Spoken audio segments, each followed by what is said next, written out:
Elmer with the First Presbyterian Church. Susan? Susan, First Presbyterian.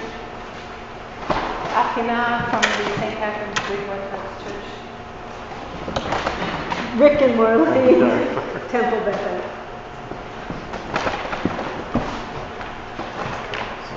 Dennis Malika. I'm with All Saints Church in Lansing. Real nice. I'm Chuck Cusack. I'm a First Presbyterian in Dryden. Again, I'm the First Presbyterian in Ithaca. I'm Margaret Shulman with Tikkun Dior, the Reformed Temple. Jim Lockenberg with Sing. I'm live with Epiphany in Trumansburg. Louise with First Baptist in Ithaca. Red. Michael, First Congregational here in Ithaca. Linda Yanoni, First Congregational, Ithaca. And I'm Lori, I'm with Catholic Charities. I'm Larry, and I'm representing Immaculate Conception downtown Ithaca and St. Catherine and Friday at the Unitarian. I'm John with Really Broken Coalition. Great. We've got a lot of places represented here. That's wonderful. So I'm standing at the door to be sure in case someone comes in. I'll be here for a minute. Okay. I've been associated with the Solarize Tompkins Southeast program and the Solar Tompkins programs now for a couple of years. And that's how I met Melissa. So I've only known her for a couple of years. I consider Melissa a force of nature. She's so energetic and has so much knowledge of the solar industry and what's happening. She's on the board of the state organization for the solar industry, and that's NYSEIA, NYSEIA. And there she's also chair of the policy committee. And as a matter of fact, she was in Albany today talking with NYSERDA about policy issues, and off in the weeds. And she is also now employed with Renovus, looking into doing larger solar projects in this area. And with that, I would like to introduce Melissa and let her tell you what we have in mind for possibilities for getting our churches and synagogues plugged into solar energy. Thanks, Bray. Did you want me to use the mic? I don't think.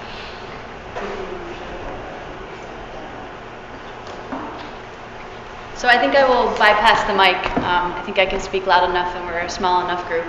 But if you can't hear me, just raise your hand or let me know. So I'm Melissa. I've been the program director for Solar Tompkins in 2014, which has been a large solarized program focused on homes. Hopefully some of you have seen the signs last summer, and it's been a very good program. There's always more improvements to make, but we were very successful in doubling the amount of residential solar in the county. As that program is wound down, I'm remaining involved with Solar Tompkins, but at a more volunteer capacity, and I've started doing commercial development with Renovus, trying to make sure that some of these opportunities happen here, not just the capital region or downstate. And I come from about 10 years now. I feel like I'm getting old. 10 years of doing solar industry work. So I started out actually right in this area back when solar was a very uncommon thing. And then I've kind of moved my way along doing everything from design and engineering to development to management, etc. So what I want to talk about with you guys today is just we're at an exciting time for New York.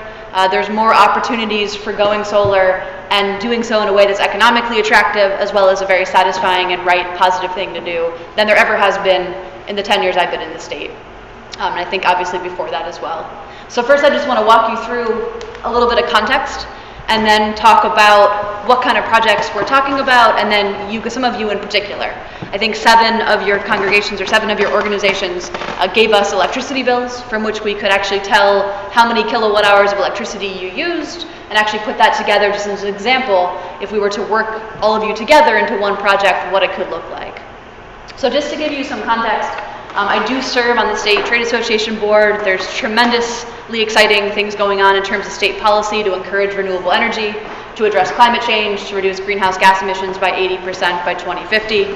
In terms of solar, we've been in the 9th or 10th spot in the country for the last few years. We really want to do better than that. We have about 400 megawatts of solar installed in New York. Currently, it's about 0.5% of our electricity consumption. That's all. So we have a long way to go, and I'll talk a little bit about that. Since Governor Cuomo has been in office, he's actually done a lot of good things for solar. Starting in 2012, he's helped us do more than just residential solar. I mean, some of you in this room, we put in residential systems back in 2007 and 8, and that's all that you could do. Now there's opportunities to do a lot more than that, which is one of the reasons we're here today, to talk about how do we actually meet our organizational needs for solar, as well as big commercial systems. This is all happening in New York under something called New York Sun. It's just the program name. The goal is building out 3 gigawatts or 3,000 megawatts of solar in the next 5 years or so. And just to give you a sense of scale, the Cuga operating facility up there on the lake, that's a couple hundred megawatts. So just to give a ballpark sense of capacity scale. So large-scale solar is what the new focus is on, in addition to the booming residential market, which you're seeing solarized programs like what happened here last summer, going on multi-county around the state this year. So that's going great. We're trying to get the larger stuff up and running on at a much larger volume. And just for comparison, so how far we have to go, California has about double our population. But they have many more fold than that, our amount of solar. So they have about 10,000 megawatts of solar compared to our 400, and they just have double our population. And if you actually look at that compared to Germany, this is the amount of solar PV per person, watts per person, which is just a unit of those kind of systems. You can see here we are in Tompkins County. This is the New York average per person, and then you can see these states or other countries that are way ahead of us. And so there's lots of solar 101 stuff that we could talk about in terms of solar resource, in terms of how the systems work. Obviously, we're talking about solar PV. So the PV stands for photovoltaics. We're making clean electricity from sunlight, and then we're converting that back into AC electricity and usually interconnecting it to the utility grid.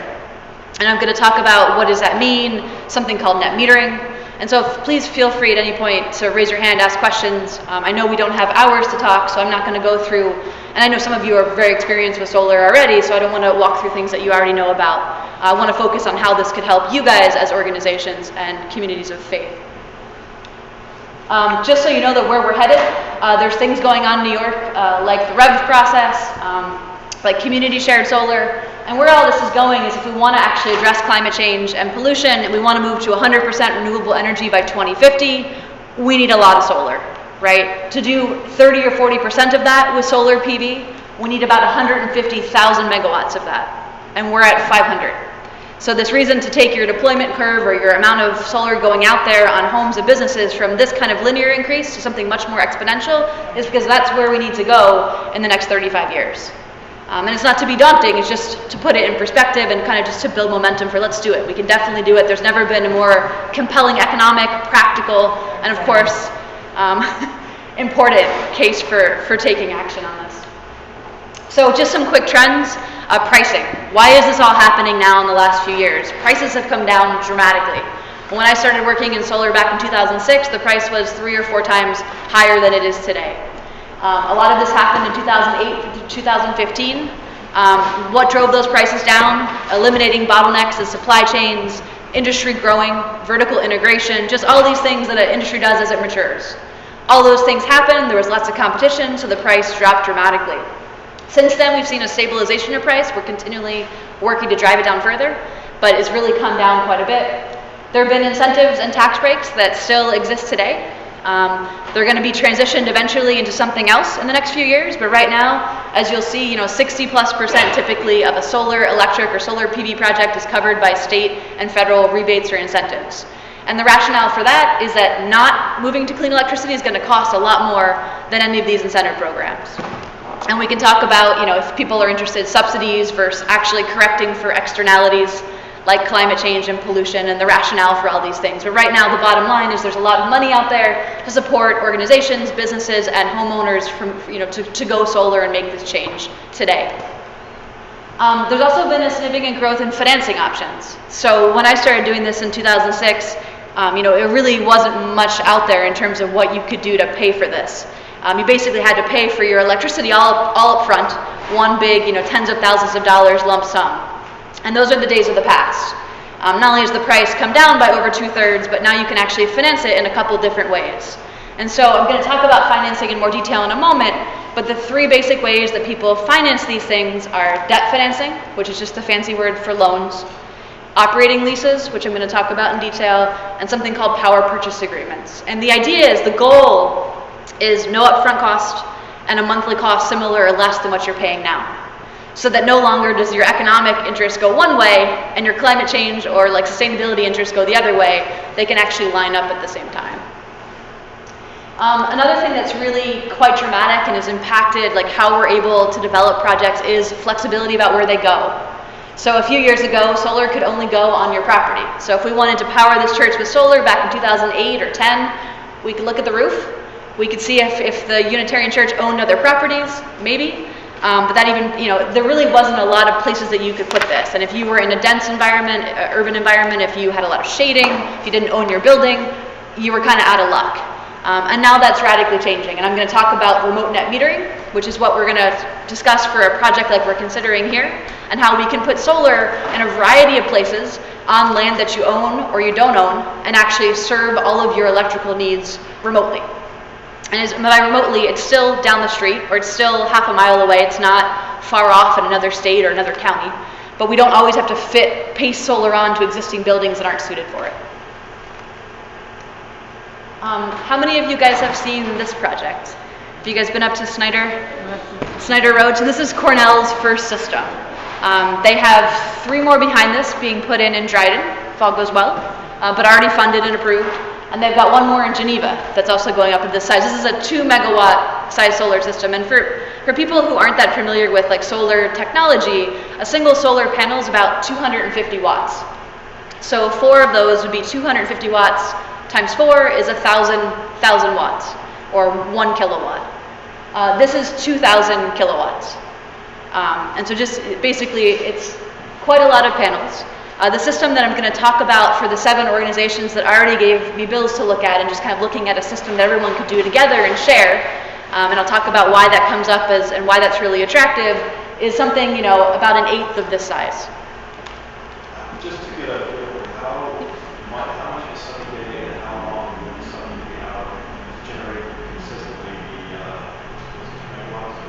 Yep. So the 2 megawatts is a great question. The 2 megawatts is basically a boilerplate rating. It's a rating in perfect sunlight, which would typically be in the middle of the day when temperatures are reasonable. It will make that amount of power. But the way these systems actually perform is they don't always operate at that maximum capacity. Just like your boiler at home doesn't always put out 100,000 BTUs per hour. It's just its capacity. And so when we actually model production, it's very data-driven, very scientific. We have about 30 years of meteorological data for this region. And so we actually model it based on what irradiance or what solar resource we do see, not on perfect output conditions. Could you please slow down a little bit so we can absorb your message? Sure. Thank you. Just breathe a little bit. So this is Cornell's first system up on Snyder Road. It's, like I said, about 8 times the system I'm going to talk to you guys about tonight. This system size here takes up about 8 to 10 acres. So the kind of system size that you might need would be on the much more of the order of magnitude of 1 acre or 2. And that when we say take up 1 acre or 2, we don't cover it wall to wall. There's lots of spacing, lots of grass, lots of planning for stormwater. And so it's How far can that be from where it's giving electricity? That's a great question, and it's super flexible. So question was, how far away could a facility or a system like that be from where you are, from your organization, from your buildings? And the answer is it can be basically anywhere in the central New York, southern tier, all the way up to Lake Ontario. Basically NYSEG territory. So our utility here, New York Gas and Electric, anywhere in their territory, we can locate a system and serve your facility. Now in practical, we love to put them in Tompkins County. We'd love to put them in your town or nearby, whatever makes practical sense. Because we want these to be decentralized and to be close to where they're being used. But just as we don't have to fit it onto every roof that wasn't ever designed with solar in mind. How much power loss is it in the How much power loss? Well, so the way that this works, and this is jumping a little bit ahead to remote net metering, but is you are not actually, when this system is working for Cornell yesterday, they're not actually getting every electron that it makes. So who's actually using that? They're getting the billing credit for having produced all this clean electricity and selling it into the grid. Okay, so it's not aware, just going to So it's like fictional. So it doesn't, even though Cornell is further away, and this is not that far, but let's say a mile or two, they're not actually having to take a penalty on the transmission losses for that or distribution losses, because the person who uses this is probably the couple houses right down the road. And then obviously there's more power than they need, it goes further away. But the closest load to that kind of system will use that actual electron that's generated. Okay, so there are meters figuring out what's important. Exactly. So Cornell will get all the credit because there's a meter on the output of the system into the grid that tracks what it produces. And then that credit is literally put onto Cornell's bill, and then all the neighbors, they still pay for it, but they actually use the physical solar electricity. So you're just adding something to the grid and you get credit for it? Yep. You're basically offsetting your usage. And her question was, maybe you want to say it again? So you're just putting energy into a grid and you're getting credit for it. Yep. So our temple gets credit because our temple put some in. Yep. So we get some back. That's exactly correct. It doesn't have to be plugged in. There's no extension cord. Right. It doesn't have to have an extension cord from the field all the way back to Cornell's buildings to get them to have credit for it. And the reason this is nice is because we don't need solar to run 24/7. We don't need to use the literal electrons from this system. We just need to clean up our entire grid. And so it doesn't matter if one's here and I get the credit for that, and then someone else builds one near me and they get the credit for that. It doesn't really matter. And just like about an hour from now when it's completely dark, there'll be no one generating solar.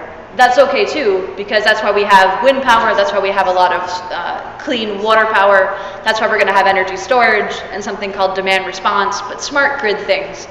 Instead of having a baseload power plant like the Cuga operating facility that's always running or running 80% of the time, we're basically just layering renewables together and storage together and other smart energy efficiency things. We make a virtual power plant. Is there? Okay. Is there a limit to like what NYSEG's allowing the grid to take? Like, are they saying you can only make this much solar and then we're cutting you off? So there is something, and I'll talk more about net metering, which is kind of what we're talking about now. There is something called a net metering cap, which is 6% of their peak generation back into like 2005. The bottom line is we're not even halfway towards meeting that cap. So we have a lot of generation that we can build out, and the Public Service Commission, which is the agency in Albany that regulates the entire electric utility space and is pushing some progressive, interesting policies in that area, has said if anybody runs into their limit, they will raise it until they figure out kind of what's next. So there's nobody in this territory is even running into the cap, and then if we did, they're going to raise the cap. So not an issue currently. So I wanted to, back here on this slide here, I wanted to talk a little bit about these two. So I wanted to talk about the financing options and the location. We started to talk a bit about the location, but just so you could see kind of what is out there, and these are some things that are going to apply to your situation. So financing options. So we don't want anyone to pay hundreds of thousands of dollars out of pocket for these systems. We want them to be no money down or virtually no money down, and to have a monthly cost similar or hopefully less than what you're paying now, right? So the three ways that people do this are loans, which is the debt financing, operating leases, which is a lease. You don't own something for a period of time, and then I'll explain you do own it. And then power purchase agreements.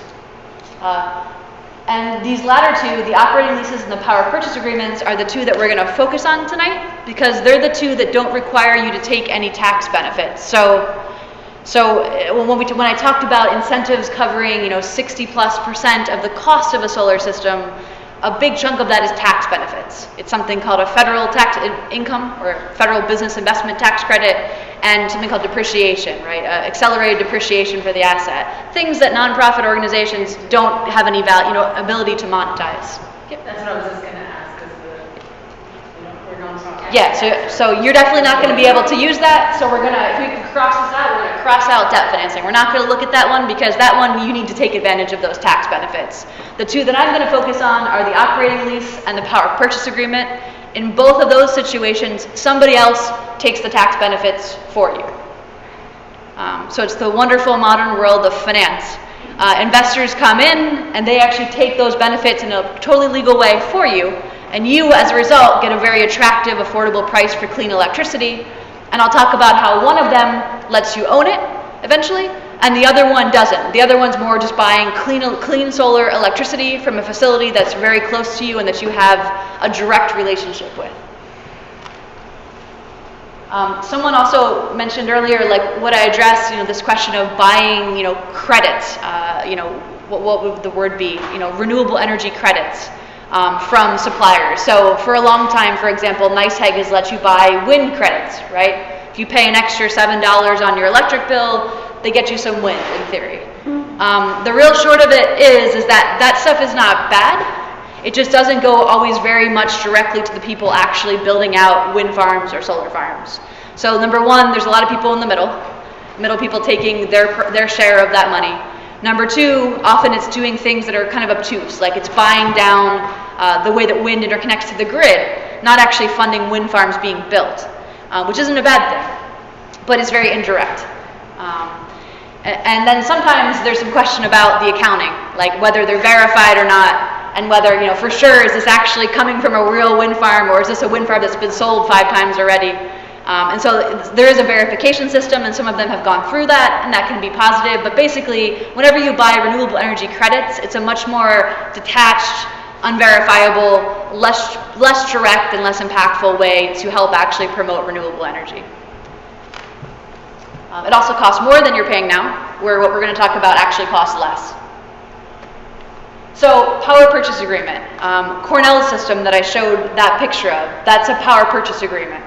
Power purchase agreement just means, like the word kind of implies, an agreement to purchase this power, this electricity, over a period of time. Typically, they're for a period of 25 years at a predetermined price that goes up by a predetermined amount every year.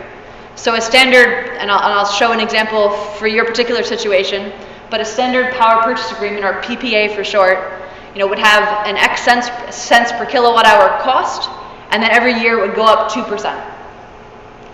And so basically it's a contract to buy clean solar electricity from a facility that you have a stake in, but don't directly own, that's nearby to you. You can also do power purchase agreements for your roof. Systems don't have to be remotely located. But when you're in certain situations, like here in downtown Ithaca, it's pretty common for the systems not to be right here in downtown Ithaca.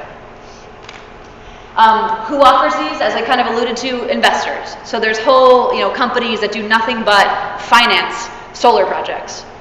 They make money from it, and you guys save money from it, and we're all doing a good thing. As I'll talk about, some of them have higher costs of capital or higher costs of financing than other products. And that's part of picking and choosing between them. I'll talk about the pros and cons of all of these things. Is that cost of capital based on the work of the project, or is it based on the type of project? Or? The cost of capital is based on whether it's a power purchase agreement or an operating lease, and then which exact financier is providing it. So usually, for reasons we could go into offline, an operating lease is more like bank financing, so it's a lower cost of capital. A power purchase agreement comes with some other perks and requires some tax equity investors. It usually has a higher cost of capital. But either one can be attractive, and I'll compare them side by side in just a minute. Currently, our NYSEG bill includes the supply charges and the delivery charges. And you're saying that there are monthly PPA payments to replace the bill. So this yet to be built solar array is not only the supplier, but it's the deliverer? Right, so net metering in New York is the policy that lets you produce clean electricity, sell it back into the grid on your own site or remotely, and get full retail credit for that. So that's the full supply charge plus the full delivery charge. The only thing that's different based on what kind of customer you are is fixed charges or demand charges. So all of your bills that you sent me, there are 7 different organizations, nobody had any demand charges here, so we can just put that one to the side. You all have a fixed charge, which means a basic customer charge for being connected to the grid, being a wonderful, happy customer of NYSEG. And so that fixed charge, it depends on what type of meter you have, whether you can offset that fixed charge or not. All of you guys have small enough meters that you won't be able to offset that $17 or $15 a month. But everything else, the supply charge plus the delivery charge per kilowatt hour, you can absolutely offset 100% at the full retail rate. But not every state has that policy. Oh yeah, state policies are... That's our state is lucky to be able to have that. Yeah, because the federal government has not driven this policy, it's been the states, we have quite a variety of different policies across different states. I'm guessing that the demand is probably an option of having 3-phase. And so if the construction project includes a 3-phase, then I assume that the situation would be very different. Yeah, so it's a great question. So there's 2 types of power that we have, running down our streets. One is 3-phase, just 3 wires on the top. The other is single phase. Single phase is a derivative of 3-phase. Whether a customer is a demand meter or not does often correlate with that, but it's more just about if you pull over a certain amount of energy per given moment, per 15-minute period, what's your highest moment? If you go above a certain point, then they move you into a demand customer rate system. So all of you guys have used a fair amount of kilowatt hours, but you don't have that much instantaneous, like you're not turning on a bunch of factory machines or starting up a huge set of HVAC equipment every day to run an office building. So you generally, so far, you have not been bumped into that demand customer category, which is actually good because when you get to a demand customer, they typically pay for that demand draw, which is a different unit than your cost per kilowatt hour. And what solar can offset both, but what it does best most directly is offset your cost per kilowatt hour. So as I get to, you guys actually have a nice, reasonable cost per kilowatt hour, which is why you have some options. You have things that are gonna pencil and make sense and cost less than what you're doing now, because you're not paying what Cornell's paying per kilowatt hour. And so just real quick, the operating lease is similar in the sense that someone else takes the tax benefits for you.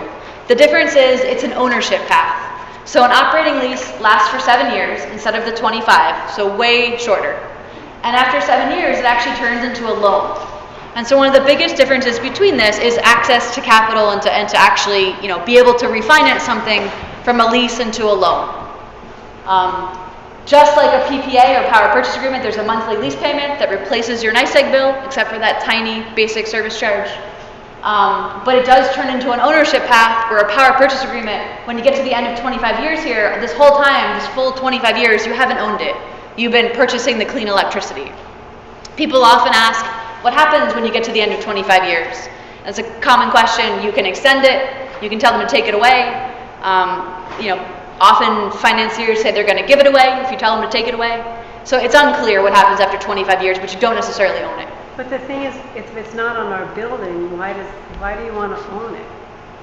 So when things are not on your building, it's what I'm going to talk about, remote net metered, you lease the land underneath it. So because you lease the land, you would line up if you wanted to own it, you could lease the land for long enough to take full advantage of that ownership, the full life of the system. And why people sometimes want to own it is just because you can save even more money. But hold that thought, I'll get to the pros and cons when we actually dive into you guys in particular. Melissa, what you have on the screen is so wonderfully clear. Is it available as a handout for people to take back to their churches? Absolutely. We can turn this into a PDF and share that if that would be helpful. Yeah, I was thinking that too. I'm going to need this stuff to go back. Yeah. What is the typical useful life of a solar system? Yep. Great question. So typical minimum life is 25 years. That's actually what some of these agreements are. It's also what the minimum life of the panel, minimum warranted life of the solar panels is. So the solar panels are warranted quite robustly for 25 years. A lot of them also have insurance on their warranty. So that's typically what's thrown around as a minimum life. if you talk to electrical engineers or people in the manufacturing sector, they expect these things and have seen these things last for 35 plus years. But 25 is usually our standard kind of conservative, minimum case. What's the typical development cycle of new technology being rolled out? Yep. So I always tell the story of the last time I've had, so we're basically on solar, PV generation, 1 or 2. But it's been pretty, there's small technical, efficiency increases per year, but we're pretty close to the physics limit of what semiconductor material can do. So if we had a physicist here, they could explain how it all works, and they would say, oh, but we improve it a fraction of a percent per year if we try really hard. What's coming maybe 15 years from now is what they're calling nanosolar, where they say, okay, forget that, let's go to the subatomic level and actually try to play with those rules of physics. But it's the last time I was at a conference talking about that, the scientists working on it had trouble presenting to their own peers in related but different departments. And it was, it's a 15 plus year commercialization out. So I got one last question on sanders. Yeah. Is that the point at which the useful life from an accounting perspective and from a tax perspective is gone? That's exactly correct. The tax benefits are fully used up by year 6 or 7. They choose to do it typically in year 7. And then with the operating lease, which we'll probably see as maybe not as attractive for you as the power purchase agreement, but that's up to you guys. When I get into the actual example for you, the big thing with the operating lease is it turns from a lease into a loan. Most of the time you don't want to pay a balloon payment and just own it right there in year 7 or 8. That's not typically feasible. So you want to turn that into a loan payment that's very similar to the lease payment. So it's basically a very similar monthly payment for 12 years. And at the end of 12 years, you own the thing. If you want, if you want to pursue that path. So just real quick about the increased flexibility, we've already talked a little bit about net metering. So net metering, non-residential net metering has been around since 2008. As I mentioned, it is full retail credit, so it's the supply charge plus the delivery charges per kilowatt hour. For all of your meters, the only thing that's not directly offset is your customer fixed charge, which is $15 to $17 depending on your exact meter type. This is available, like I said, if you have a good site for solar on or near buildings or properties that you own. This is all on-site direct net metering. But as we know, there's lots of limitations. It's shaded, the roof's facing the wrong way, it's ancient roofing material, it's not big enough for what we need, etc., etc. So here came remote net metering. Back in 2011, they said, let's disaggregate these two things. You can get served by solar. You don't have to have it on your literal property. It's still decentralized, distributed generation. It's still a great thing. You still get the full retail credit. As I mentioned, you can have land that is used for your project that's anywhere in the NYSEG service territory. And it can be land that you own, or it can be land that you lease. So one thing companies like Renovus and other developers are doing is looking at land. It's one of the ways when I've been giving Solar Tompkins presentations to diverse audiences, how can you get involved if you have land, you want to see a solar facility maybe built on it. It's a much better way to get paid for your land than the hydraulic fracturing things were. And it's actually not that different in terms of money. So you can be paid for your land for solar. So you as organizations don't have to have the land that you want to put the solar on. You can, but if not, someone can provide it. What attributes of the grid need to be near that specific land? Yeah. And so that is so down in this area. So in terms of the grid, the biggest thing is the type of distribution line. So in our electrical grid system, we've got transmission lines, which are the big tall ones that send around very high voltage electricity, and then we've got distribution lines. And in terms of what we can connect to, it's the distribution lines typically for this kind of scale project. And they need to be, depends on the system size. For what we're looking at here, we would look at single phase or 3-phase, but 3-phase is better. So if you have 3-phase on a road, that's generally like our first choice. And the reason for that is just because you can put more power into that without paying for upgrades. So the people that develop these projects or when they go for ownership, they pay for the upgrades to the utility system. And so obviously we want to keep those reasonable or projects don't make sense or don't pencil. The other things about land is that, typically what's being built around here now is on marginal farmland or scrub land. It needs to be relatively flat, no wetlands, no, conservation areas, obviously. We would love to build on parking lots and brownfields. But right now, they're just more expensive and they're hard to make sense. Parking lots, because you're building these big structural, tall for delivery trucks, running cables under asphalt and all this other stuff. Brownfields, you usually can't penetrate the soil, so you need to do what they call a ballasted system, and there are costs embedded in that too. So we are not planning just to cover marginal farm fields forever, but it is a starting place that's affordable. It makes sense in this region. We have some of the lower costs for electricity in the state. The cost per kilowatt hour here, if you're a homeowner, you probably look at your bill occasionally when you're really bored and can't sleep, and it's like 11 cents a kilowatt hour. And you'll see you guys are paying between 11 and 12 as a small commercial user. Cornell's paying 5 or 6. If you go to Long Island, they're paying like 25 cents a kilowatt hour. Similar down in Con Edison, which is around New York City. So there's differences, different things make sense in different areas based on what you're paying for your electricity.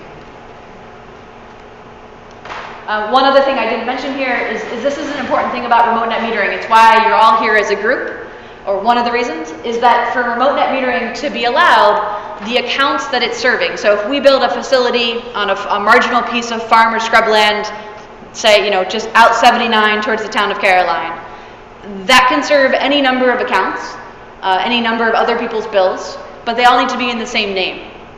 And for good faith or good form, they usually need to be related in some way. At this point, we couldn't just go say, Bob's Pizza, you want to come on board, and we'll take a church, and we'll take, some other random thing. We want to have a reason why they're connected at this point. And so that's one of the reasons that we've talked about like-minded organizations, or as folks have called it, this, interfaith alliance option, where there could be an umbrella, where everyone could then group under that umbrella, and all the bills could be in the same name quite properly and legitimately. And that allows us to build one system remotely, reduce the cost. Whenever you build larger systems, you reduce their cost per unit of size. But there's individual billing to each person in it. Yes, so you can build one big system, drive down the cost, which means a better cost per kilowatt hour for you, but they're actually separated out by percentages.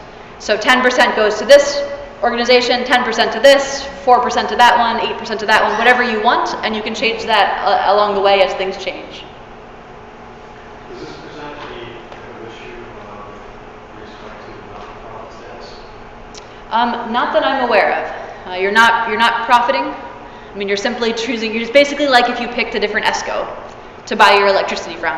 Instead of picking from a kind of choice of conventional fossil fuel ESCOs, or like we said, these kind of renewable energy credit things, you're choosing to buy solar directly. Do you have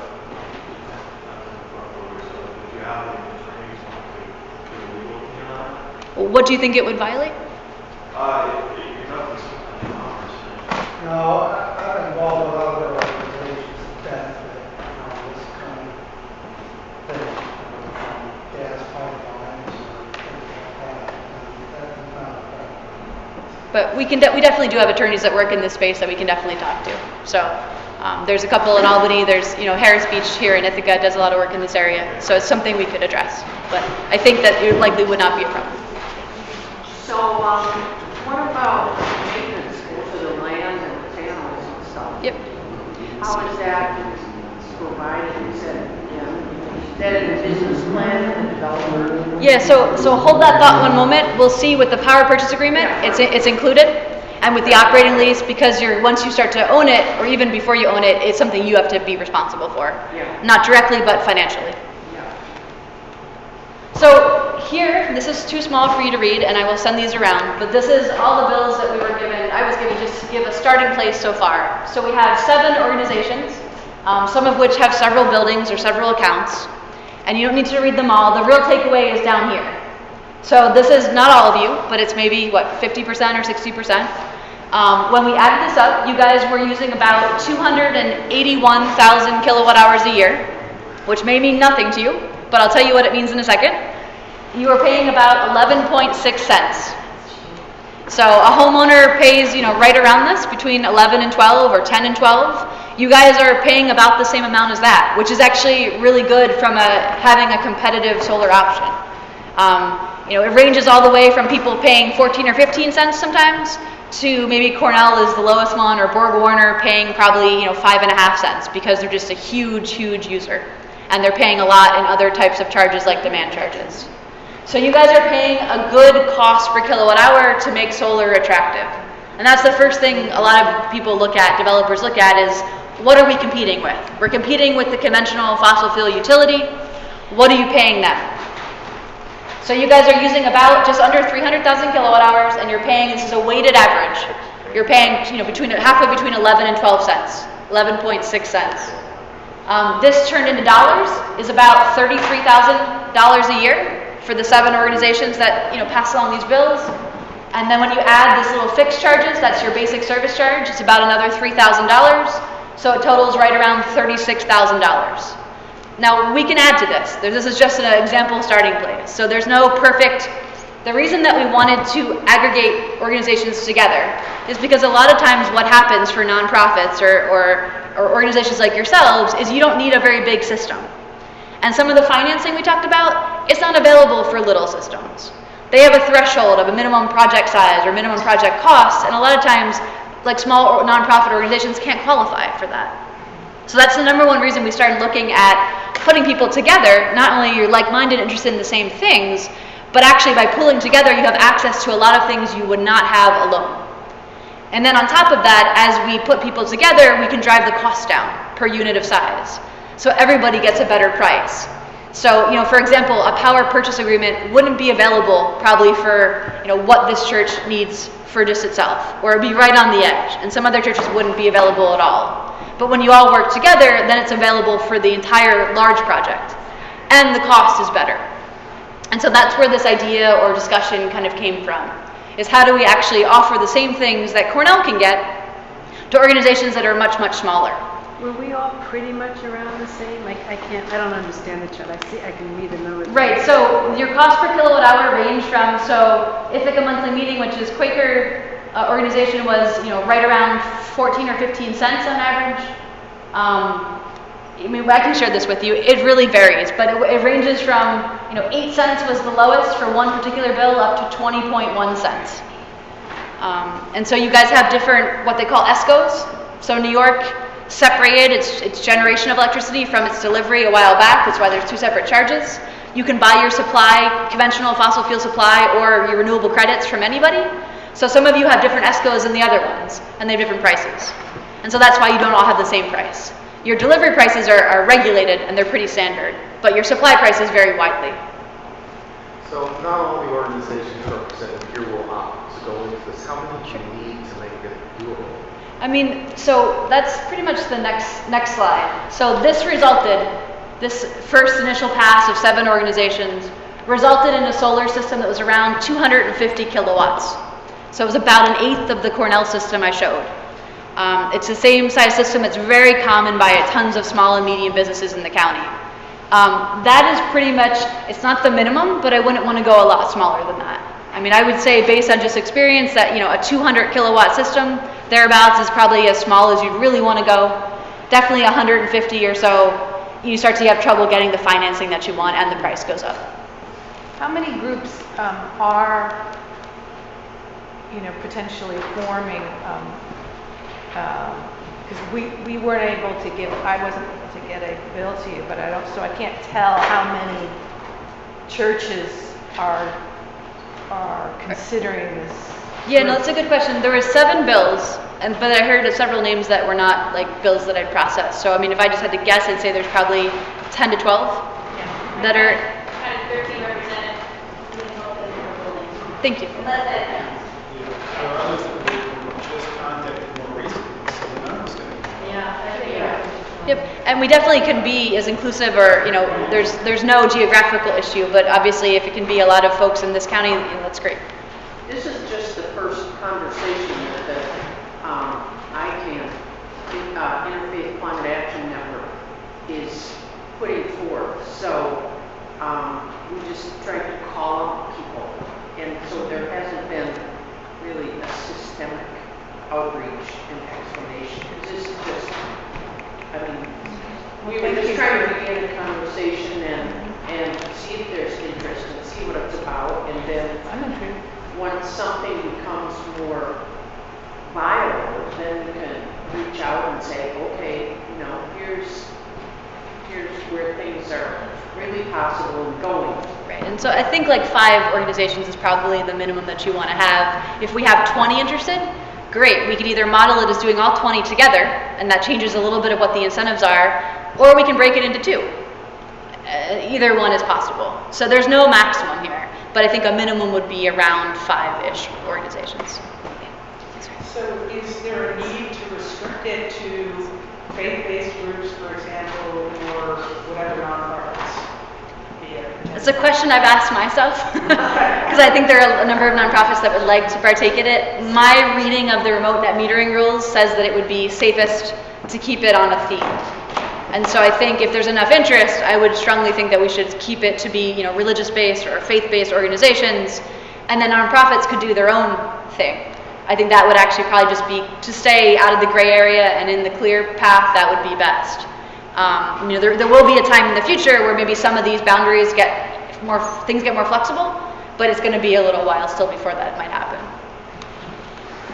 So what if some of I'm not sure if it's the 8-year, 12-year period or the 25-year period, depending upon which it is we're looking at. Yep. What if some of the organizations or the congregations merge with each other, or heaven, forbid that they dissolve and split up, or want to withdraw? What happens then?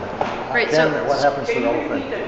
Sure. So he just said, good question. So what if things change? 25 years can be a long time. Even 12 can be. What if somebody didn't exist or wanted to pull out for some reason, which I don't know why would happen, but whatever. Is there a way to adjust for that, or how would that be dealt with?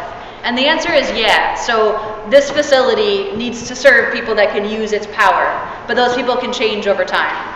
So for some reason an organization relocated or no longer had membership and ceased being functional, definitely you could replace them with another organization.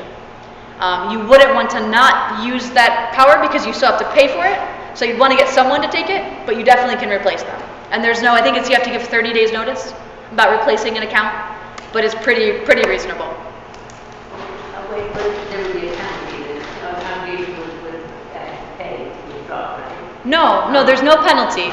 So what will be locked in is the solar farm, the solar system will be locked into producing for 25 years, but you can actually change the people who are taking the benefits from that. For now, like I said, I think keeping it all under one theme, under an umbrella that we can talk about makes a lot of sense, but the rules may become more flexible over time where you could ask any nonprofit or any business to join. Right now, if one of your organizations disappeared, you'd probably want to go to another religious organization or church and say, hey, would you like to join our umbrella? And you'd have a little warning, and no problem, it's going to cost you less than you're paying now. Great, we'll sign you up and you can take that over. I can't get before you address this, but what are the legalities in terms of participation?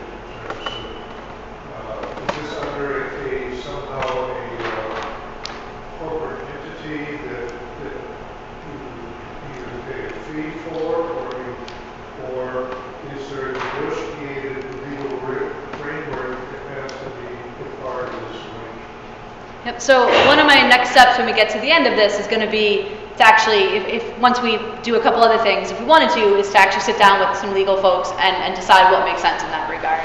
Generally, it's possible for you guys to be members of another organization, members of another nonprofit organization or LLC or whatever. The question is just what exact structure, and I don't think it would involve any cost. It's just what are the legal ramifications of that. That organization would not have any income, would not have very much of a financial basis. It would be an umbrella for all of you. And there's no problem with that. I've talked to several of our financing partners. They're open to financing you guys through that. It would just be a question of finding some kind of logical organization for you to be part of, like we said, like an Interfaith Alliance or something. So we just make up a make up? Yeah, we're just basically creating an organization for the purpose of pursuing clean energy, and then you would all join that and put your bills in the same name. Okay, so if you have a fixed number of kilowatt hours that you generate, Yep. There has to be some kind of arrangement based on how you partition that Right. to different organizations based on the need or if they grow for their Yep. use. Yep. And the way it's set up is by percentages. So when we actually build a facility like this, and you guys are all set up to take the power from it, we actually base probably most likely on what you need, what would cover 100% of your usage. You'll get 13%, you'll get 7%, you'll get 24%, whatever the numbers are.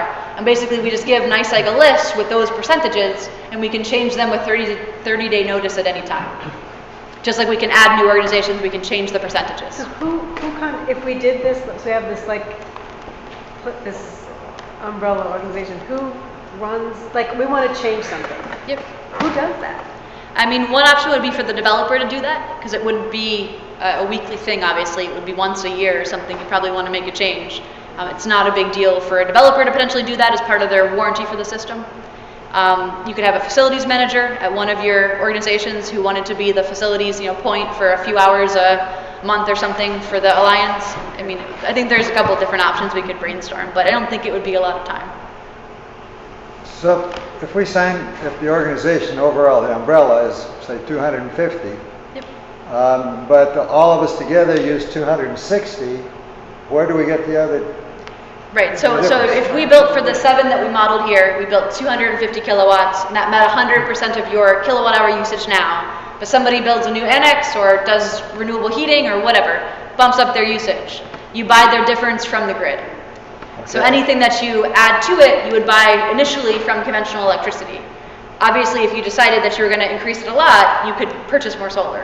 And the reverse of that, if we didn't use it all, it goes back to NYSEG? If you didn't use it all, it rolls on forever on your account. Oh. So you definitely want to use it all. So if you suddenly closed down a whole part of a facility and didn't use it, you'd probably want to find someone else who could use it or another purpose for it.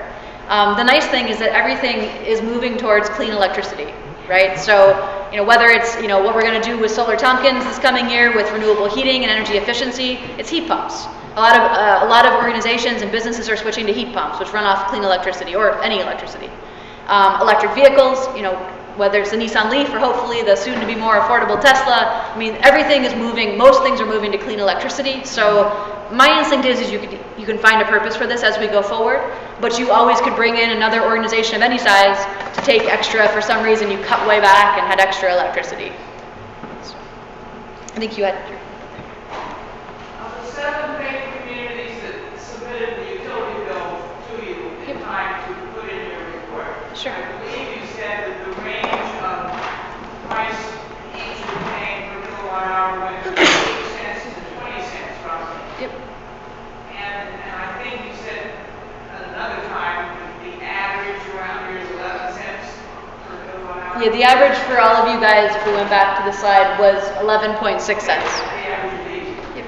But obviously, if the new solar developer and the solar array that we might create a power purchase agreement with is going to produce the energy at,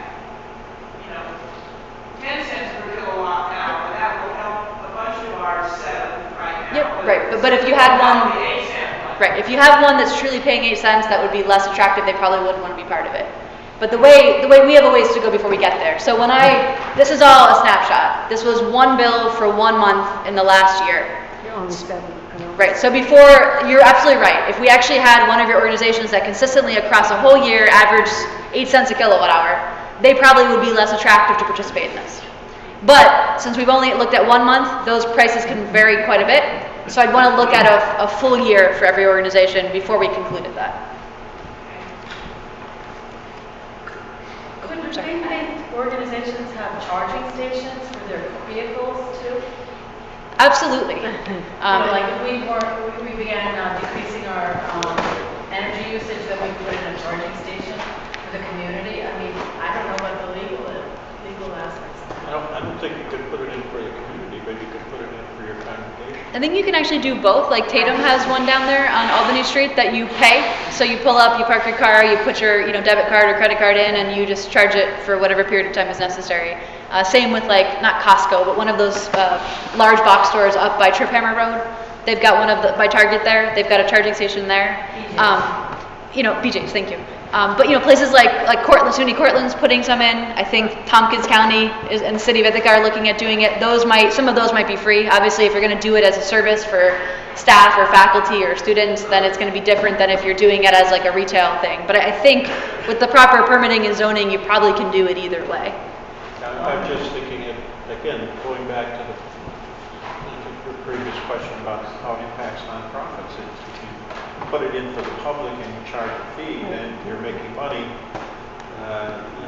Well, but nonprofits, I'm no expert in nonprofit law, but generally they're allowed, you can bring in revenue. You just have to reinvest it you can't take a profit from it. Right. But you can plow it back into your work.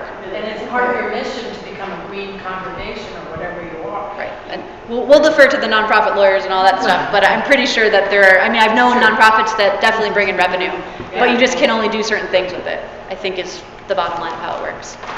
Sorry. If you have a solar system and it's producing more electrical energy during the summer than you're using, NYSEG or whoever is supposed to give you a rebate or a credit. Yep. Who oversees that credit to make sure that you're getting fair market rate on the credit? Yep. So the credits all come back in kilowatt hours. So it's a kilowatt hour for a kilowatt hour. So what he's referring to is with net metering, which is the basic policy of exchanging electricity with the grid. When you get to the summertime, which hopefully was right around the corner, you produce a lot of extra electricity, more than you need in a given sunny day. So you basically bank that with the utility. They give you full retail credit by showing a kilowatt hour credit on your bill. And so it's actually per kilowatt hour. So when then at night, when you use electricity and the sun's down, you are using back that credit. So you don't have to, they do need to do billing. One thing that we're doing at the state level is actually pushing on the Public Service Commission to force NYSEG to do a much better job with billing. They obviously don't do an amazing job with regular billing.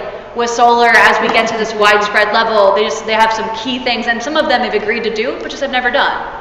So we're actually going to put some serious pressure on them to improve their billing much further. But there is always, when you're exchanging a kilowatt hour for a kilowatt hour, there's no money to be trying to figure out. It's just a kilowatt hour. That being said, all of these systems come with full monitoring.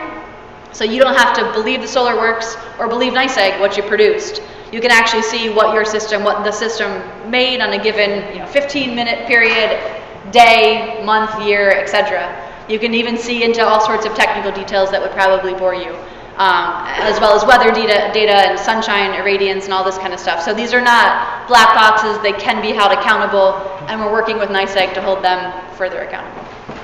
Now, one thing I noticed, my rate per kilowatt hour went up 25% in my most recent NYSEG contract at home. Yep.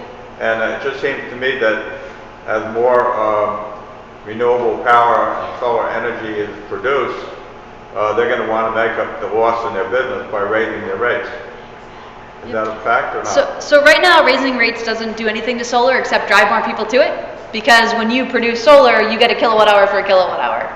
But yes, if left unattended, they would try to make more things fixed rates, give you a higher fixed charge that's not associated with your kilowatt hours.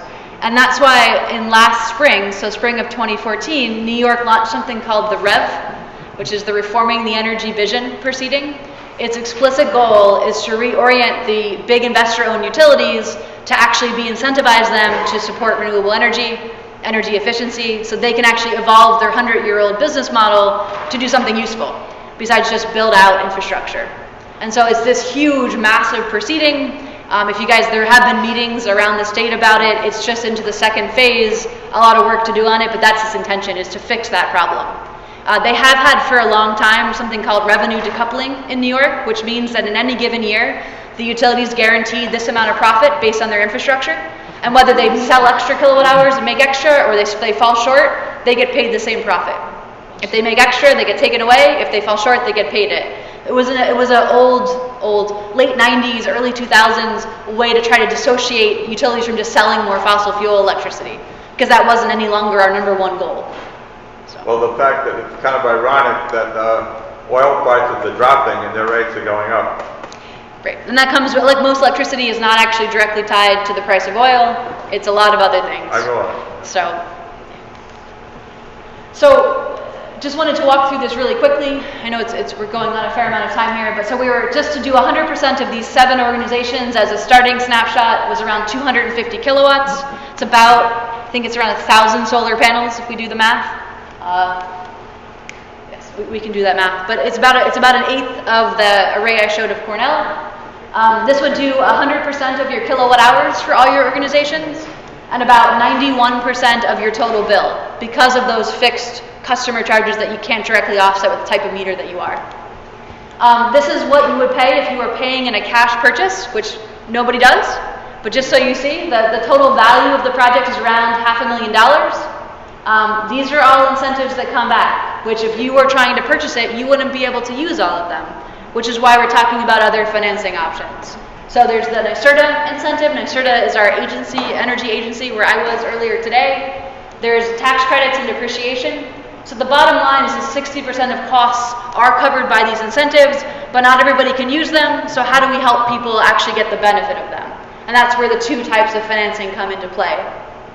If you were purchasing this outright, it would have around a 7-year payback. 7 years, you would recoup all of your investment and then just basically have no bill and make money from there. So here is a PPA, a power purchase agreement. One of the nice things about this, as I said, is no tax liability required, no upfront cost, and very low risk. So in a power purchase agreement, the developer and the financier take responsibility for operations and maintenance costs, for insurance costs, for property tax costs, if that was an issue. That's generally not going to be if we have our way an issue in Tompkins County. But those are all risks that the developer and the financier bear. You as the user or purchaser of the electricity don't have to deal with any of that stuff. This is a cash flow example. So this red line is what you would, the 7 example organization bills for the year, what you were paying to NYSEG over time. So this is the years, this is the amount of money. So electricity is an expense, right? No matter what you do, you're going to pay for it one way or the other. The question is, can you pay similar or less for solar? Can you save money by doing solar, as well as get clean electricity that doesn't have the kind of carbon footprint that our fossil fuel electricity does? So the red line is if you did nothing. If you just stayed with NYSEG, if we have historical increases in rates, which are pretty small, 0.5% real increase in electric costs per year, commercial rates across the state, it's what Cornell will budget with. The blue line here is with this power purchase agreement. So you start off in the first couple of years pretty similar. You're paying about the same thing as you were originally. And then over time, the power purchase price is always less, significantly more noticeably less than your price that you would be paying NYSEG. And so the difference between these 2 lines is cumulative savings or profit. We can use the word savings since we're nonprofits. Savings or avoided cost. When you turn that into numbers here, you can see, at year 10, the savings are 40,000, and then all the way up to year 25, where the savings are about 114,000 for these 7 example organizations. So, this is, people aren't doing solar typically to save a gazillion dollars. If you want a power bill of 0 immediately, it's hard to do that, particularly if you're a nonprofit. People are doing solar because you can lock in a lower cost of energy, you can save some money, save more over time, and then actually produce clean electricity that has all these other benefits and values that we recognize, but aren't yet built into the cost that we pay for conventional electricity. This is another way to look at it. Sorry for the label there in the middle. This is what they call the levelized cost of electricity, locking in a lower cost. So this blue line is the cost. Here's your cost per kilowatt hour and your time. The blue line is the cost per kilowatt hour for solar. The red line is the cost per kilowatt hour with NYSEG. So because you're paying less over time per month, you're actually effectively paying less per kilowatt hour the entire time. And that's like what we want to see. We always want to see this blue line be above the red line, and we want to see this blue line here be below the red line. So we want you to have a lower cost and to pay less per month, and so to have a better cash flow over time. So pros and cons of that. Obviously a pro for both of these is positive cash flow immediately. No upfront cost. You're not going into debt or taking on a higher cost to go solar. This example that I showed here is about a 10 or 15% average savings over what you're doing now. And again, it is a case-by-case basis. And if we want to getting serious about this, we would actually go through 12 months for every organization, figure out exactly what their cost per kilowatt hour. And most people will probably be eligible for this and benefit. There may be 1 or 2 where you're just paying too low a cost and you may not want to pay more, so it may not make sense to look at it. This is the most low-risk way to approach solar because, as I said, the operation and maintenance costs, the insurance costs are all the responsibility of the provider, not of you. And because of this, because this service is included, and because there is a higher capital cost, these are investors that have something called tax equity, which is a market where very wealthy people can use their ability to use tax credits to make a lot of money from it. It's just a slightly more expensive way to finance. And so there's going to be savings, but they're going to be a little less than I'm going to show you in the operating lease. This is an operating lease. I'm going to skip through this stuff right now because it's too small and it doesn't really matter. The point is more here. This is the same two curves. This one, starts out a little bit better, gets pretty close. You're paying just a little bit less than you were paying originally with NYSEG, and then it ends at year 12. And that's where you see the biggest difference. So it's not that different for the first 12 years, but then after year 12, this difference between the blue line and the red line is all savings. You save a lot because you stopped your financing way earlier, and you're just basically paying no bill and producing all of this electricity and avoiding the cost of paying the utility for it. Does that graph take into account paying for somebody to maintain? Yeah, so I can share if we get into this further, we have full cash flows for all of this. So it includes every single thing that we've ever experienced or could think of. So it includes things like solar panels lose output a tiny bit every year. That's in there. This is all in real dollars. So inflation, is pulled out of there. This includes O&M costs and insurance costs. And those are based on local averages and industry averages when we don't have something that's directly applicable. So yeah, it's about depends on which financing product, but it's about, a 10-line deep cash flow that goes out for 25 years.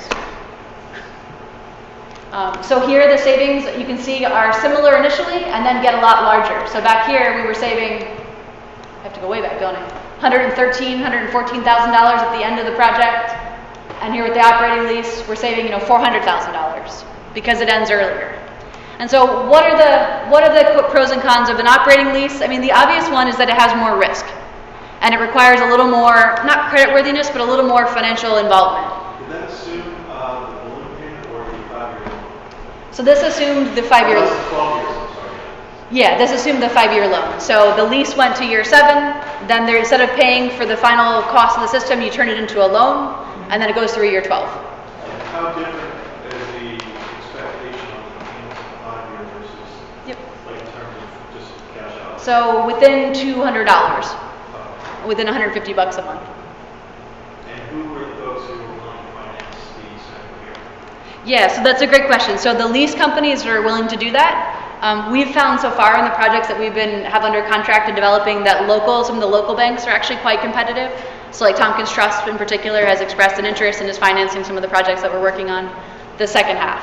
Or obviously they're not under, the risk with operating leases is you can't actually lock in that loan today. You have to wait 6 or 7 years from now to do that. And that's one of the biggest uncertainties is what will happen to interest rates. Right now I think we have in here a 5-year loan, 7% interest rate. So it's not, it's not at the low end of things, but we don't know what the future will hold in terms of interest rates. So folks like Tompkins Trust are financing a lot of things up front for people who can do debt financing, but they're also interested in financing leases as the leases come due. We just won't know the exact terms until we get closer to that time period because we don't know what the interest rates will be. So here's your cost for electricity that you're locking in. You can see you start out just a little bit below what you're paying NYSEG, and then over time, once you pay off that operating lease and the loan, your cost goes effectively way down, whereas your NYSEG cost would have gradually gone up. And as I was saying here, like the cash flow positive immediately still holds. There is smaller or similar and a little smaller initial savings, but a much greater cumulative savings. But why isn't everyone doing this? Because sometimes there's uncertainty with the refinancing. You also have responsibility for the operation and maintenance and for the insurance. So, we have customers, we have customers who do manufacturing, who run a lot of other infrastructure and facilities. They're often happy to do this. They're happy to take the extra savings and don't mind taking on some of this responsibility because they feel like they do that for other infrastructure anyway.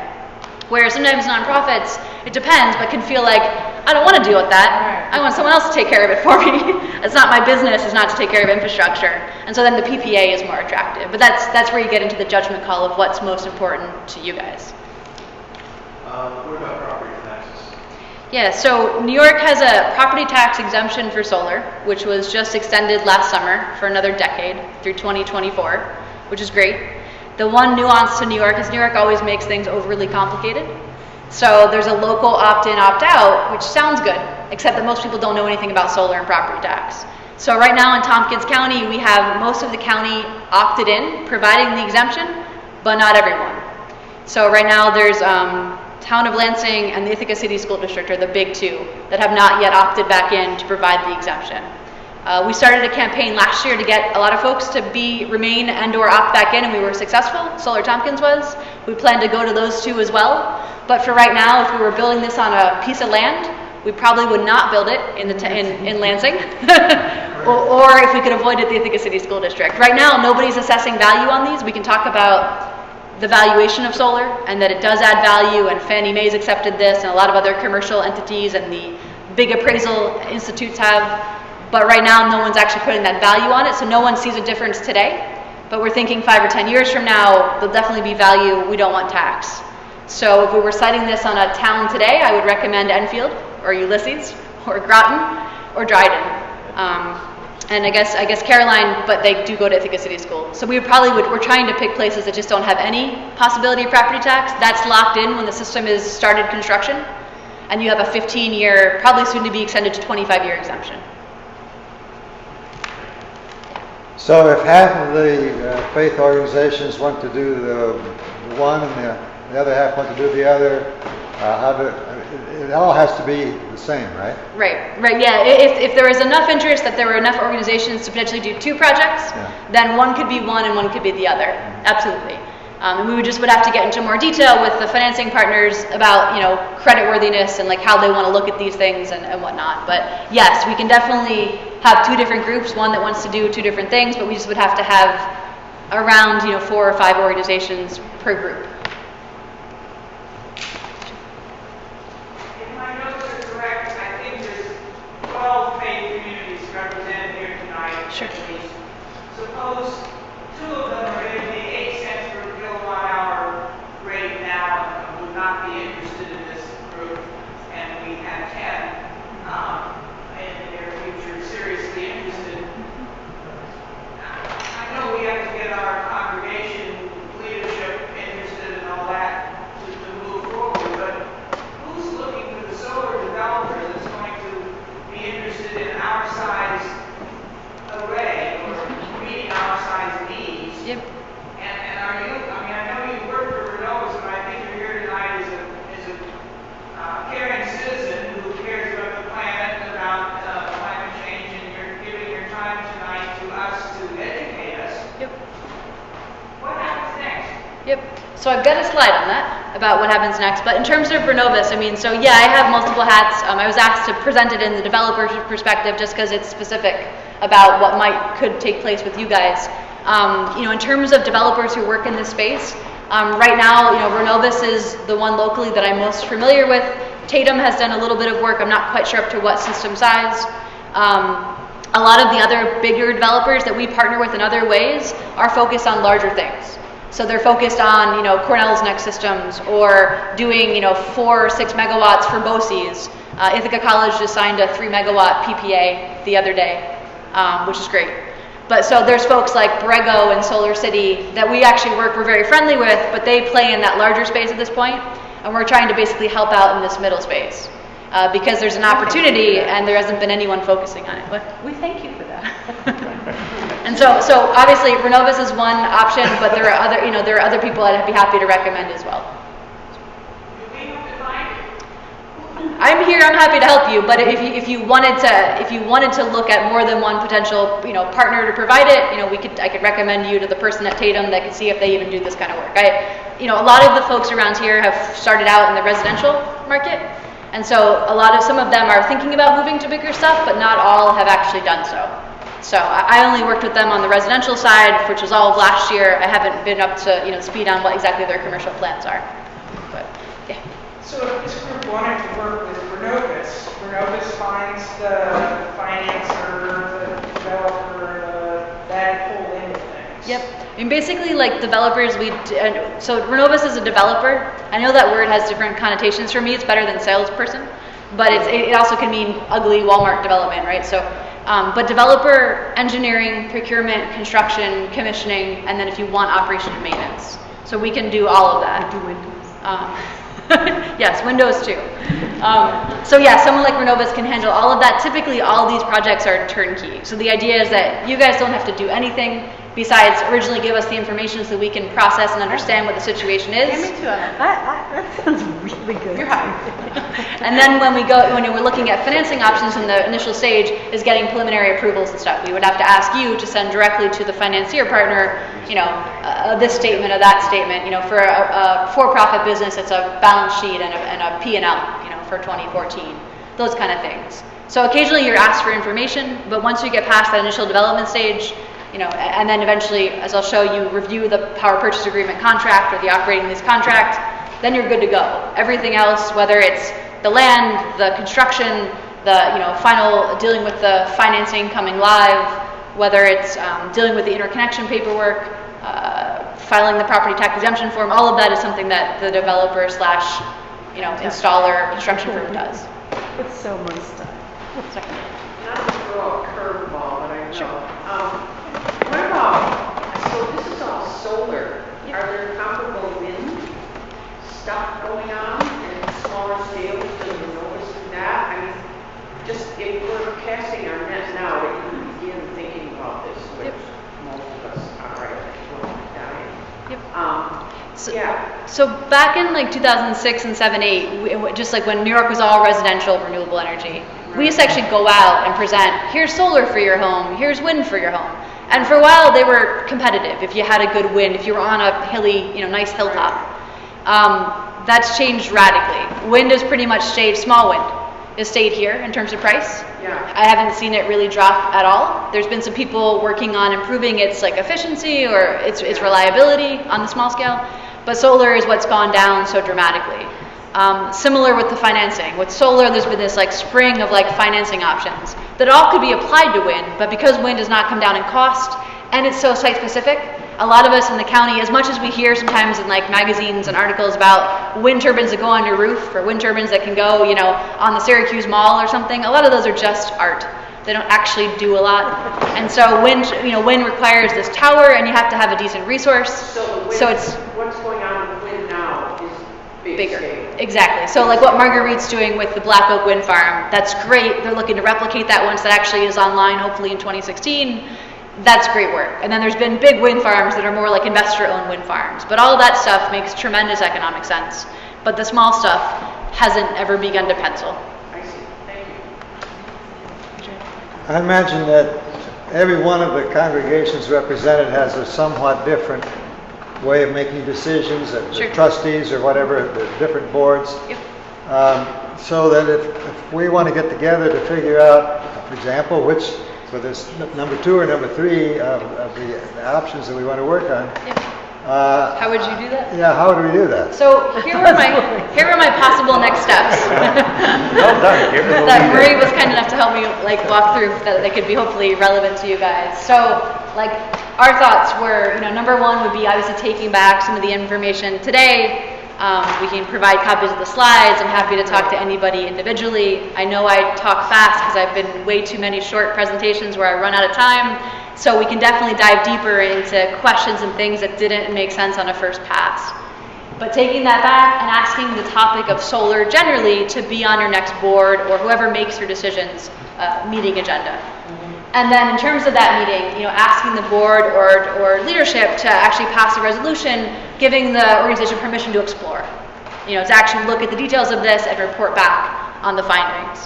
And be interested enough to want to say, yeah, let's take a look at this as an organization. If that is indeed the case, then some of the things we thought of next, we're actually scheduling a meeting with legal. So there's some good firms in town that have done renewable energy work. There's a great firm in Albany that, not that we have to go to Albany, but that we've retained, here Renovus or with Nicaea for various opinions and work on things. There's some good folks. I'm not a big lawyer fan, but they do good work in the renewable energy sector. It's very helpful. And so one, your question is simpler. It's more to do with the structure. Like, you know, if we created an umbrella organization, what does that look like? What implications does it have, if any? How should we do it, etc. So we would be happy to work with any of you and set up one or more of such meetings so we could talk about a structure and see what kind of structure might make sense. The next thing is actually starting to look at financials or history. So one thing that we're going to get from a PPA provider or a lease provider is just, what are these organizations? How old are they? You know, what's their kind of history in the community? And we know they're not-for-profits, but what kind of, you know, what kind of revenues or financial footing are they on? What metrics can we say that they're going to pay their bill? They've paid their NYSEG bill forever. They're going to pay this bill in its place. It's not any more money, it's less, but so that they're going to feel comfortable that the payments will be made. And so we could start that as soon as there's enough interest seriousness to spend the time on it. And then this next piece is actually when there's a draft structure in place. You know, the big thing is to actually get into a PPA or an operating lease.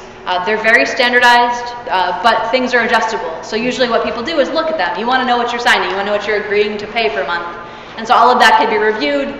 If you don't have legal people on your staff, you know, we can help provide someone that can. It can be one PPA for the whole group.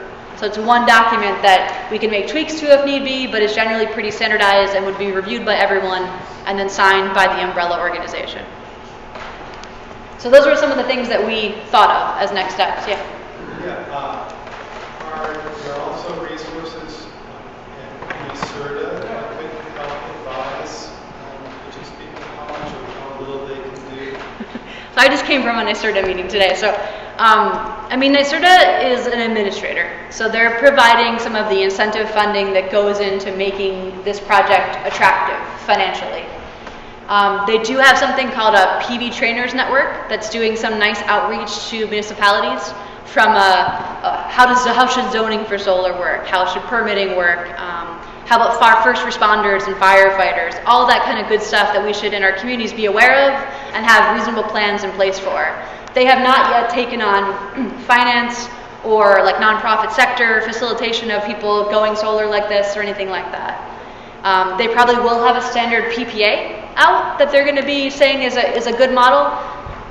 And so obviously that can be one of many reference points for when we looked at a PPA here, just to make sure that the best practices were in place in any PPA that a group signed on to. Are there examples of other nonprofits doing this in New York City that you might learn from? Yeah, there definitely are. I mean, I can compile a list. I mean, in this area, and this is one of the reasons I'm here, is there hasn't been as much of that as there could be. Or if they have, it's all been purchases. So like the SPCA, right? I know Renova's put a system on that. I think it was just 100 kilowatts, so about half or a third of what you're talking about here. And that was donations. They just asked their volunteers, their funders, their support team to raise money to bring the solar online. And I think that's fine occasionally, but obviously we're not asking, it's a lot of work, it's not a sustainable, repeatable model, and so we're looking to not have to put that burden on people. Two questions. Is there what's the skinny here in terms of individual organizations who put up X dollars or some participation or something in some way like that?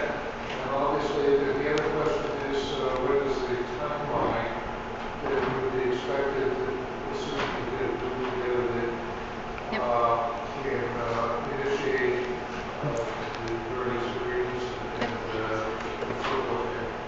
negotiate full members of structure. So the upfront cost for the PPA model is actually like $0.00. For the operating lease, they usually charge an $800 financing fee when they go from a preliminary approval to a final approval.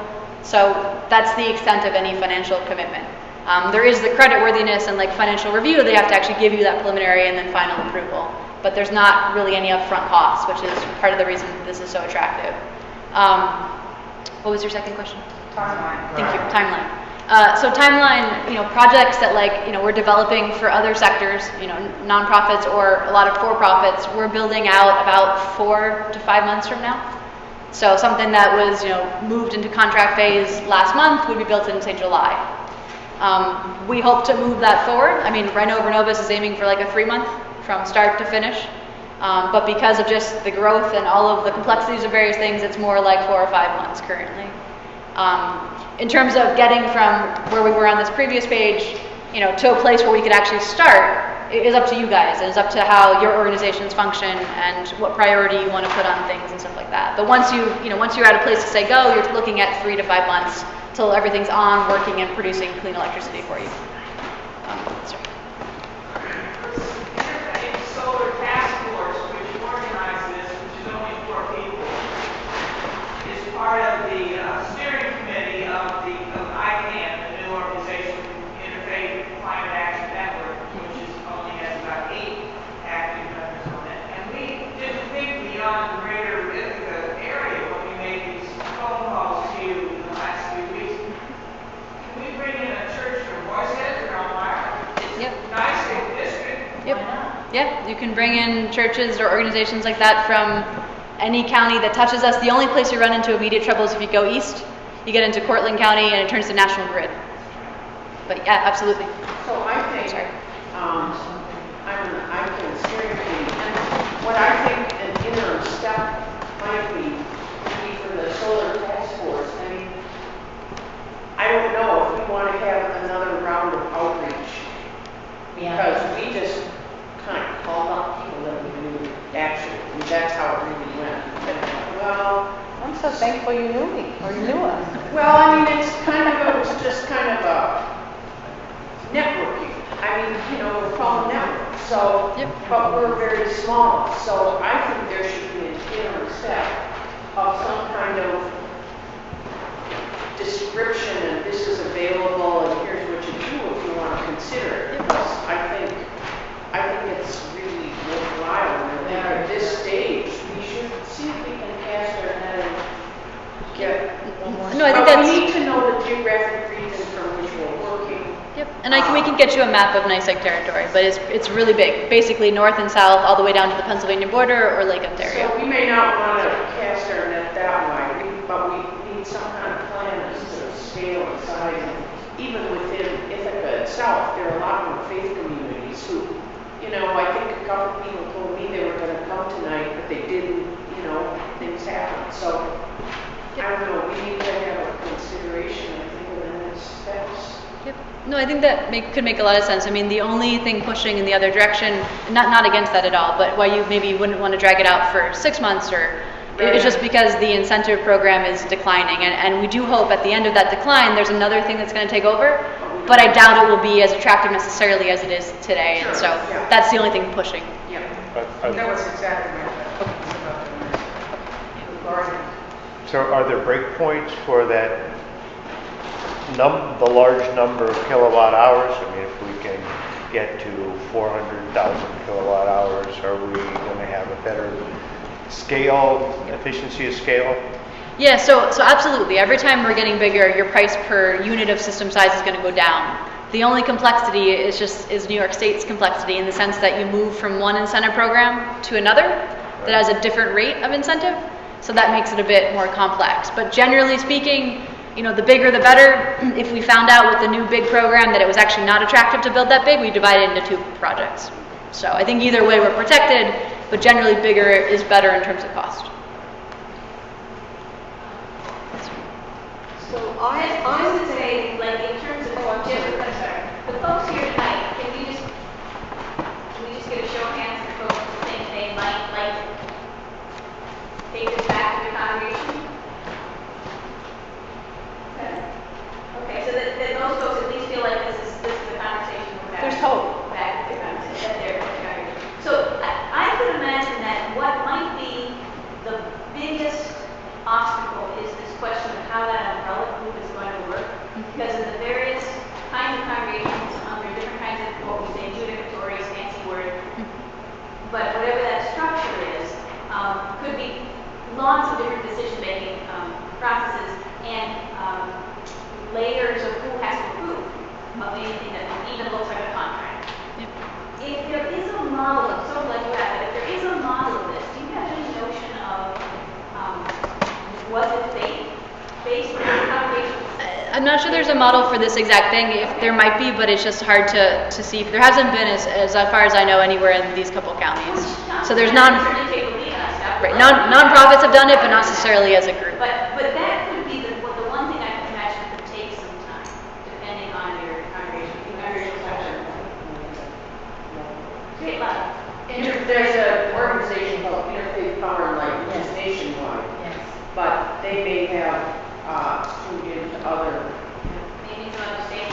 or even other places in New York, other regions in New York. I mean, I don't know. Well, and I mean, my instinct is that, like, you know, we could go to a local law firm, not putting the expense on you guys, and get some advice on somebody who specializes in nonprofit law, or, you know, like I mean, people structure things all the time, and so that's why it is something that maybe no one's done in these few counties around here. We'd have to do a lot of research to try to figure out if they have, but it's totally within the legal bounds for New York State in terms of how this all works. It's just a question of an organizational structure for you guys that matches up with, you know, your bylaws, and you understand what it means or doesn't mean, and it's, you know, something that you're comfortable with.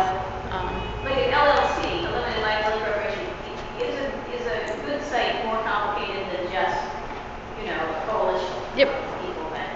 Yep, and there are no legal, in terms of the remote net metering, there's nothing in the state, so there's the statute for remote net metering, there's nothing specifying whether you have to be, you know, part of this type of organization or another. It doesn't say. It just says anything that has your same name on the bill. That's the general vagueness that we're dealing with. So I can just imagine that various congregations would have easier time connecting into an organization in a vendor type relationship rather than a membership into an organization. I'm speaking a little bit in terms of a commercial versus a commercial aspect versus an organization with mission, bylaws, etc. Sure. I think that would be, I would imagine it might be very difficult for a district with common interests. Unless your mission statement was, we would like clean energy. Thank you. Keep it simple. But I mean, I guess we can talk about if you want to have another event, but it would be easy to make a couple phone calls to some lawyers that have worked in the renewable energy space or the nonprofit space for structures of things, and just kind of, you know, chat for a few minutes and kind of get their thoughts on what this maybe could look like, and then report that back to you guys, and then take it from there. Yeah. No, I wasn't suggesting another event like this, but at least giving us time and some kind of words to do another round of outreach. Yeah, absolutely. So what I'm hearing from me anyways is that, because you've talked a lot about decision making, you know, we all have different layers of decision making in our churches, but what can I bring to my council, you know, that, so I'm assuming, I know I can bring this, but if there's anything that would be helpful to us lay people. I mean, I'm sure we could. I know that we already, like at Renovus in particular, we're making a flyer for this more general a marketing piece, an outreach piece for this more general purpose. I'm sure we could tailor one that was for this particular focus. That'd be great. I mean, probably something, if I asked, we could have it, you know, early next week or something. That'd be awesome. Well, the PDF file that you're talking about. Yeah, and actually. Yeah, I mean, this is much more detailed to an extent. But either if you're willing to, if we've all given you our emails, if we could get it, because I could certainly stumble through it for my council and, you know, get the gist, I think. So I'm going to suggest, I think we need to wrap this up. Yeah. I'm going to suggest that we probably have enough faith communities in this room right now who will eventually come back and say, yes, we want to move forward with this. And Lori's correct. You know, I also think that the umbrella is going to be a sticky point. But if we could get a project going with the people we have in this room right now, then duplicating that with another group and another group is fine.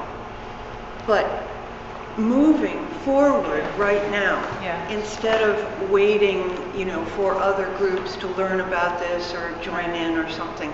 I would like to see us move forward on this as quickly as possible, with, acknowledging that that's going to take time. And the nice thing is, like, there's no financial commitment to this. Everything that we're doing, and whether it's the for-profit commercial or the nonprofit, like, nobody's taking money from anyone or saying you have to pay people to do this development work. We're doing it because we want to see this built, and we figure in the long run this makes sense as a business model. So you're not actually committing to anything until we figure out a structure, if indeed that can be done, which I'm optimistic, and there's some kind of solution. And then actually reviewing something, and when you're all comfortable with the document, then that's the only time you actually commit. So it's a ways. So did everybody sign the sign-in sheet that John has? So make sure we have everybody's email that's here. And then I will send out, or one of us will send out an email to everybody so that we can communicate with each other. That'd be wonderful. Yeah, I just said the outreach stuff. I don't object at all to just getting started, but if you don't have a reasonable threshold, like I'm here from First Baptist, but we actually went ahead and we're leasing our own solar panels. So don't take my being here as, we've already committed to a 20-year lease on those panels, as have a couple other congregations. So I think we need to have an assessment time of what our scale actually. We're totally willing to help facilitate. And it might be complicated. I want to follow that up by saying anything that we're doing could be really complicated. And if this is our task as people of faith, then let's sweat it out. It could take a lot of meetings and sweating it out and dealing with bureaucracy. But if we can get a model in Knox County that could be used in other parts of the state or country of faith committees doing that, well, hooray for us. We would be doing an amazingly important thing for ourselves and our future generations. So, let's just look at it like that. It could be some headaches, but it's, the end goal is something that we all believe in. So, thank you for letting me put that caveat on what I said. When I asked about churches farther away, somebody wisely said, well, that will take time to find out people and educate them to the level we are tonight, which is just the beginning. Do you, Melissa, think that, I think you said 250 kilowatt system is what the 7 houses of worship would need based on that? Yep. Is that a big enough array that some developer would be interested? Yeah, definitely. Developers will build anything, but to do the financing, because we just want to build solar, in an appropriate place, but we just want to build solar. They're not objecting to the size, but to get the kind of financing options that we're focused on, really at least over 150 kW is what you need to be. Or it's hard to get the financiers to be interested or play ball with that. Folks, I want to thank, I'm making the floor to thank this church, whose board asked Marie some time ago, would you find out how our church can get solar power? And Marie heard about the task force from ICANN and joined it. And I really want this church to get credit for initiating what's led to this tonight. Please tell your board we thank them. And thank you, Melissa. See what I mean?